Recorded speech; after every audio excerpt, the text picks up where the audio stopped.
Today's video is going to be slightly different. I have this snowblower that I've been using for the past 6 years, and today this cable broke. I tried looking for a YouTube video on how to replace it or what's it called, and I couldn't find anything. So I'm gonna make a tutorial for this. So first of all, it's called the steering cable. On some websites it's called steering control cable also. But if you search for this model number, you should be able to find it. From what I understand, the levers that these cables connect act as a kind of a brake and a clutch. Before you start, make sure to prop the snowblower off the ground. First, you need to remove the wheel on the side where you need to replace the cable. Remove the ring that secures the pin which holds the lever.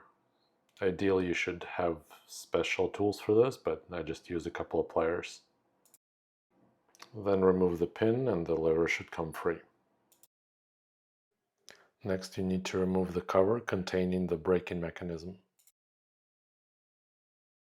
And it's always a good idea to add extra lubrication when you're doing any kind of service. Remove the old cable housing, which might be stubborn, especially if there is any debris in there. Insert the new cable with the housing. It should clip in place. Insert the pin and make sure that it's seated securely before releasing the spring mechanism. It might be easier to remove the spring first, insert the pin, and then put the spring on, but I chose the hard way. Put the brake assembly back and attach with the screws. Attaching the other side of the cable to the lever is not very difficult, but you might have to force it in there. Then you need to install the lever back in its original place. Insert the pin to secure the lever on the snowblower handle.